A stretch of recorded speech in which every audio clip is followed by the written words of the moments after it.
33% महिला आरक्षण पर। जी हाँ, सबसे पहले तो आप ये तस्वीर देखिए जरा। प्रधानमंत्री नरेंद्र मोदी आपको इस तस्वीर में कई महिलाओं के साथ नजर आ रहे होंगे। ये फोटो खिंचवाई पीएम ने जब लोकसभा में नारी शक्ति वंदन अधिनियम पास हुआ था। उस वक्त पीएम नरेंद्र मोदी ने महिला सांसदों के साथ ये तस्वीर खिंचवाई थी। बात है 20 सितंबर 2023 की, लेकिन 23 से लेकर अभी साल 2026 चल रहा है। इस फोटो को खिंचवाए हुए लगभग 2-2.5 साल हो चुके हैं और अब महिलाओं के लिए आज एक अच्छी खबर देखने को मिली। आखिरकार ये फाइनल तय होने जा रहा है कि साल 2029 के चुनाव से पहले हमारे देश में लागू होगा 33% महिला आरक्षण। वहीं लोकसभा की सीटों को बढ़ाकर 816 किया जाएगा, जिसमें 1/3 सीटें महिला सांसदों की होगी, 273 तक, क्योंकि अब देश की राजनीति में सीधा 33% महिलाओं के लिए आरक्षण रिजर्वेशन लागू करने की तैयारी कर रही है केंद्र सरकार 2029 लोकसभा चुनाव से पहले। तो इसके लिए इस संसद के मौजूदा सत्र में 2 बिल लाए जा सकते हैं। अभी मौजूदा समय में हमारे देश की राजनीति में महिलाओं की स्टेटस संख्या क्या है लोकसभा राज्यसभा की सीटों में, और अब सरकार क्या प्लान कर रही है, इसका डेटा मैं आपको विस्तार से बताऊंगा। इससे पहले एक अच्छी खबर ये देखिए आप, आज सुप्रीम कोर्ट ने भी महिलाओं के हित में एक बड़ा अच्छा फैसला सुनाया। सुप्रीम कोर्ट ने कहा कि महिला अफसर भी सेना में स्थायी कमीशन की हकदार हैं। इससे इनकार करना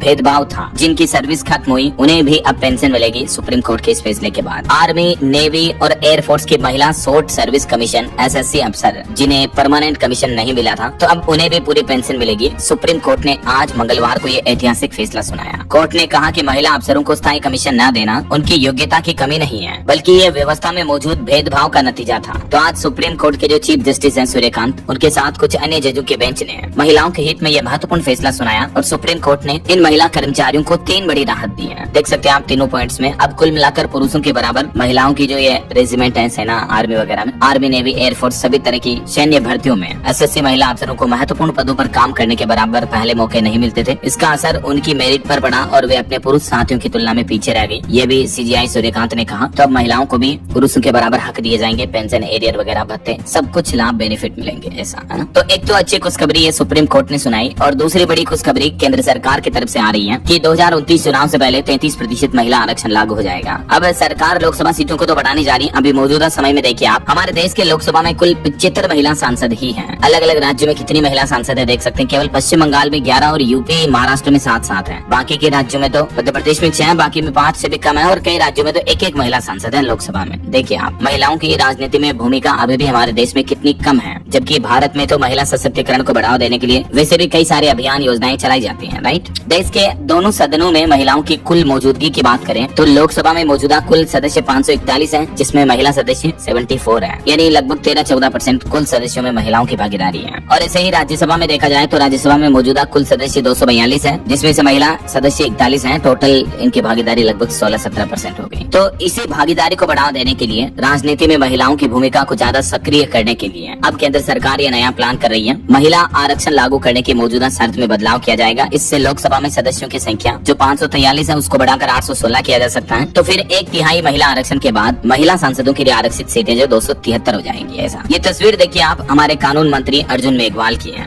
19 सितंबर 2023 की, जब उन्होंने लोकसभा में महिला आरक्षण बिल पेश किया था और सरकार ने इस बिल को नारी शक्ति वंदन विधेयक कहा था। लेकिन उसके बाद से ये बिल काफी डिले चल रहा था। तो अब सरकार ने ये प्लान बनाया, इस बार के संसद के सदन सत्र में 2 बिल लाए जाएंगे। SC और ST कोटा भी होगा। एक बिल के जरिए नारी शक्ति वंदन अधिनियम में संशोधन होगा, जबकि दूसरा बिल परिसीमन कानून में बदलाव से जुड़ा होगा। कुल मिलाकर देश में महिलाओं के आरक्षण और महिलाओं की भागीदारी को बढ़ावा देने के लिए सरकार ये बहुत ही अच्छा प्लान कर रही है। हालांकि इस बिल में कांग्रेस से चर्चा अभी बाकी है। गृह मंत्री अमित शाह ने पिछले कई दिनों से इसके लिए कई नेताओं के साथ बैठ के भी किए हैं, और अभी तक महिला आरक्षण बिल कानून भी नहीं बन पाया है। वैसे सबसे पहले महिलाओं के आरक्षण का जो मुद्दा था ये 1931 में उठाया गया। उसके बाद 1971, 74, 88 और 93 समेत अलग अलग सालों में अलग अलग राजनीतिक पार्टियों ने इस आरक्षण वाले बिल को लागू करने के लिए कुछ प्रयास जरूर किए हैं। ये महिला आरक्षण बिल की पूरी टाइमलाइन आप देख सकते हैं। इसमें लेटेस्ट प्रयास ये रहा केंद्र की नरेंद्र मोदी सरकार का नारी वंदन शक्ति अधिनियम के रूप में 2023 का। लेकिन तब भी ये बिल लोकसभा राज्यसभा दोनों में पारित हुआ और राष्ट्रपति द्रौपदी मुर्मू की मंजूरी के बाद ये विधेयक कानून भी बन चुका है 196वें संविधान संशोधन में। लेकिन अभी तक हमारे देश में लागू नहीं हुआ है। तो अब जो 2029 में लोकसभा चुनाव आएंगे